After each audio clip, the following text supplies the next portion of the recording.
तो मैं मनीष कुमार, मैं आपके लिए लेके आया था टॉपिक लेनादेन। इसमें फर्स्ट टाइप मैंने आपको पढ़ा दिया था, सेकंड टाइप अभी चल रहा है और ये सेकंड टाइप के बाद फिनिश हो जाएगा। आप ये देखना, ये मत देखना कि क्वेश्चन कितने पढ़ाए जा रहे हैं। इन क्वेश्चन जो भी क्वेश्चन आए ना उनका सार है इसमें, है ना। इसमें इससे बाहर कुछ नहीं जाएगा, मैं इतना जानता हूँ।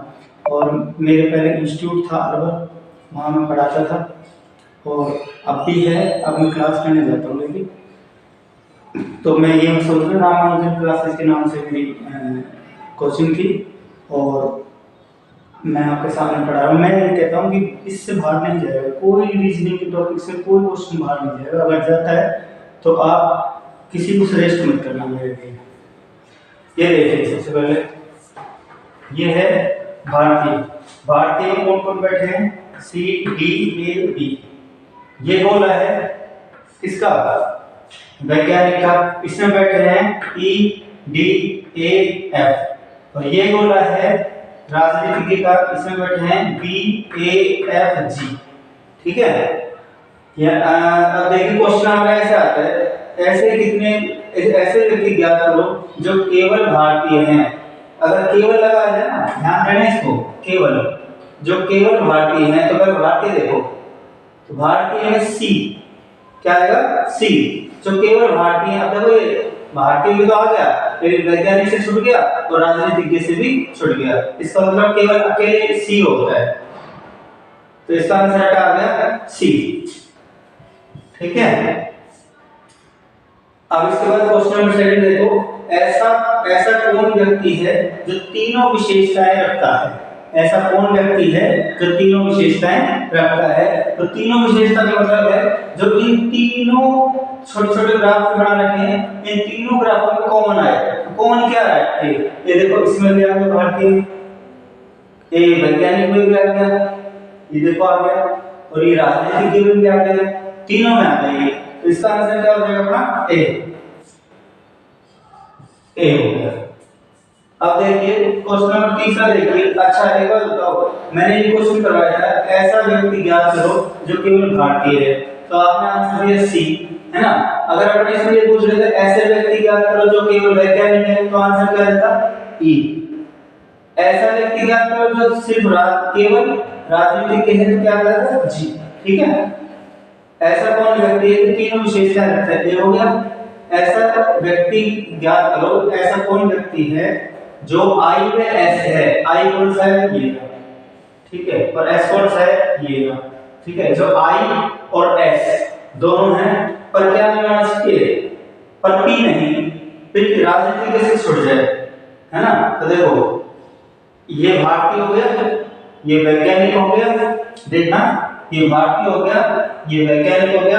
इन दोनों में तो कॉमन आ जाए, और किससे छूट जाए? राजनीतिज्ञ से। सुनो, अब मैं धीरे धीरे बता रहा हूँ आपको कि ऐसा कौन व्यक्ति है जो आई में एस है। आई माने इंडियन, भारतीय, और एस माने साइंटिस्ट, पर पी नहीं। तो ऐसा अक्षर ढूंढेंगे जो इन दोनों में तो कॉमन है, लेकिन इसमें नहीं आना चाहिए। ठीक है। तो कॉमन आ जाए, क्या आ गया आंसर इसका? डी।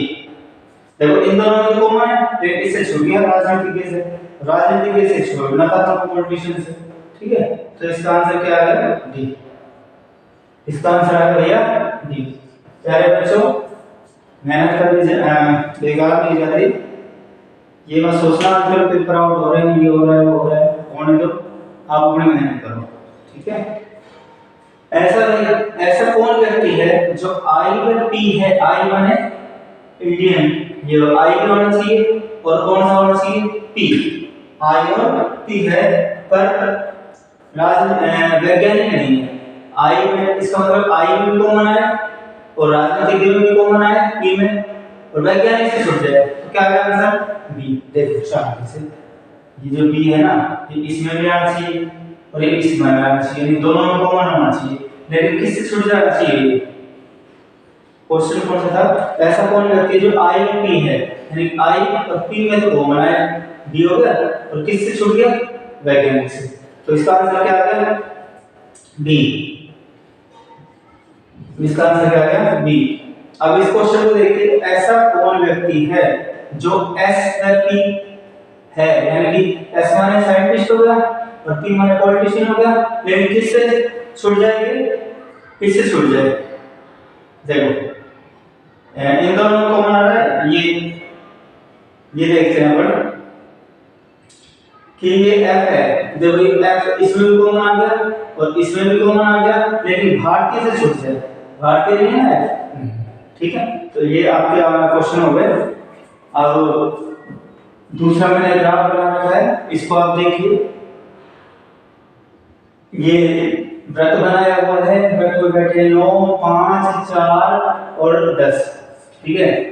इसको ये गणित का है जिसको अपन आयत बोल सकते हैं, इसमें 4 5 7 8 6 और ये त्रिभुज बनाया हुआ है हमने, और त्रिभुज में क्या है 9 5 7 15, ठीक है। अब देखो ऐसी क्वेश्चन इसमें है, अब आप कर लेना, ऐसे कितने विद्यार्थी हैं जो तीनों में पास हैं, यानी तीनों विषयों में पास होना चाहिए, तो ढूंढो ऐसा अक्षर या अंक ढूंढो, ऐसे कितने विद्यार्थी जो तीनों विषयों में पास है। देखो प्यारे बच्चों, ये जो 5 है ना, ये देखो तीनों में आ रहा है, इसमें त्रिभुज में भी आ गया, इस वृत्त में भी आ गया और ये गणित में भी आ गया, तो आंसर क्या आ गया इसका 5, ठीक है। अगर ये पूछता है ऐसे कितने विद्यार्थी जो तीनों विषयों में पास है, तो तीनों में जो कॉमन आ रहा है वो आंसर है, ठीक है। अंग्रेजी व गणित में पास है पर हिंदी में नहीं, अंग्रेजी और गणित में तो कॉमन आ जाए और किससे छूट जाए, हिंदी से। देखो ये 4 लिखा है ना आपको, ये गणित में नहीं अंग्रेजी में आ गया और ये 4 गणित में भी आ गया, ये किससे छूट गया, हिंदी से, तो इसका आंसर क्या आ जाएगा 4, ठीक। अब ये उसी तरह के क्वेश्चन आ गए, मैं पहले लिखा था क्वेश्चन, केवल हिंदी में पास विद्यार्थी ज्ञात करो, केवल हिंदी में पास, तो आंसर बोलो 15। अगर मैं पूछता केवल गणित में पास विद्यार्थी ज्ञात करो, तो केवल गणित में कौन सा हो गया 8 और 6 14, है ना। और अगर पूछता अंग्रेजी में हो गया, गणित में हो गया, इसी तरह से किसी पूछ सकता था, ये हिंदी में भी पूछ सकता था, हिंदी में हमने पूछ लिया था केवल हिंदी में पास विद्यार्थी ज्ञात करो, तो केवल हिंदी में पास विद्यार्थी कितने हैं, केवल 15, जैसे इसको क्लिक कर देंगे 15, ठीक है। अब देखिए आगे, ऐसे कितने विद्यार्थी हैं, नहीं दे सकते, हिंदी में पास कुल कितने विद्यार्थी, देखो केवल हिंदी में पूछे तो 15 और केवल लगा जाए तो 15, और अगर ये कहता है कि हिंदी में पास कुल यानी कुल आ जाए, तो इन सबको जोड़ना है जो हिंदी वाले में, ठीक है।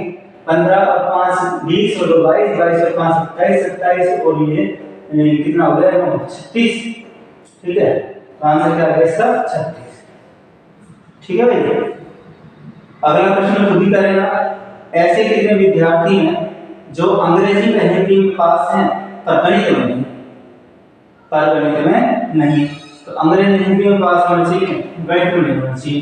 तो ये हिंदी का है ना, ये अंग्रेजी का है, इन दोनों में पास हो, लेकिन इन दोनों में पास हो, लेकिन किससे छूट जाए, इससे गणित से छूट गए 9 आ गया, इसका आंसर क्या है बच्चों 9 आ गया।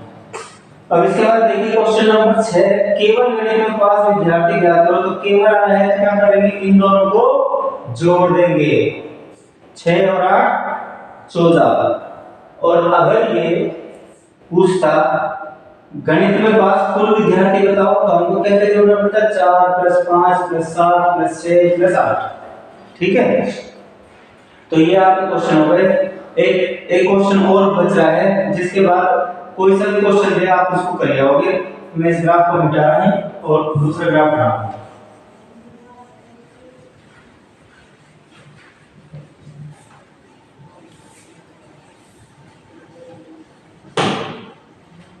आप बना लीजिए, सब बनाएंगे।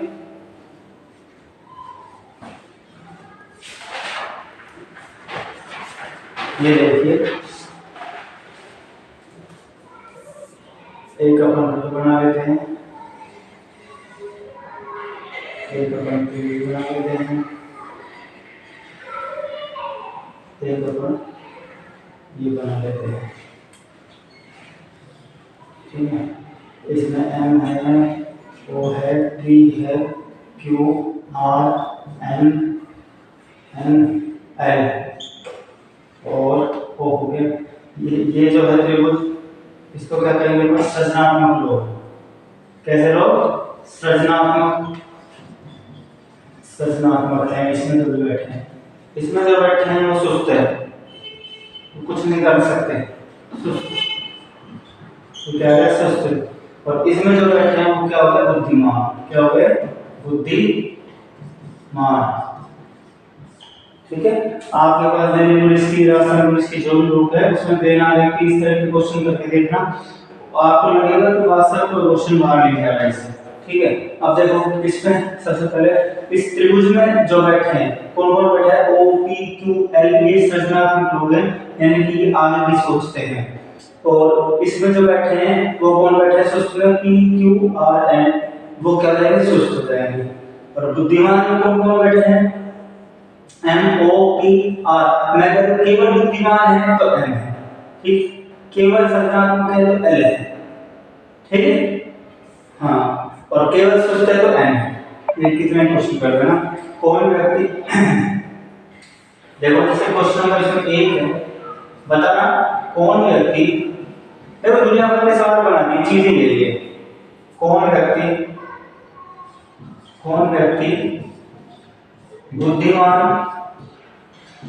बुद्धिमान सुस्त व सृजनात्मक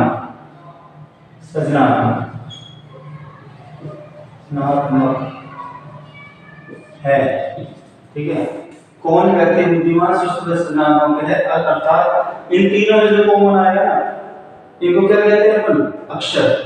जो इन तीनों में कॉमन आ जाएगा वो अक्षर आंसर होगा। देखो पी पकड़ते हैं, पी इसमें भी आ गया, पी इस त्रिभुज में भी आ गया, पी सुस्त में भी आ गया, तो इसका आंसर क्या हो गया? पी। ठीक है। अब देखो क्वेश्चन नंबर 7 लिखते हैं इसमें। सेकंड, कौन बुद्धिमान में सृजनात्मक है? कौन बुद्धिमान व सृजनात्मक है?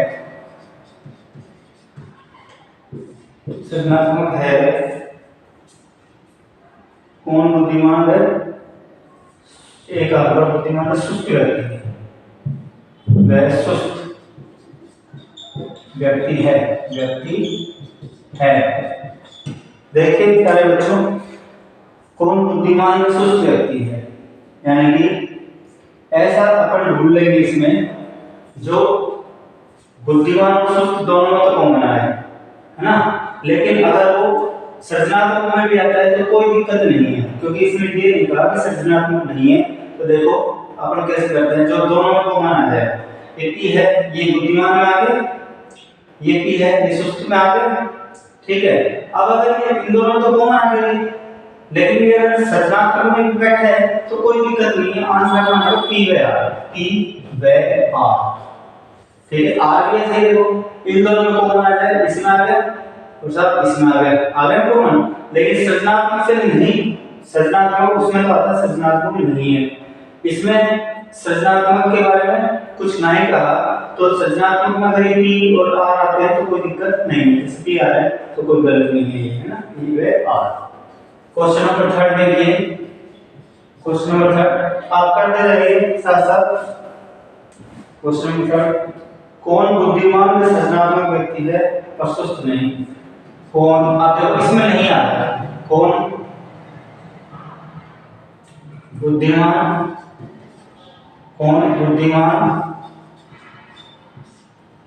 व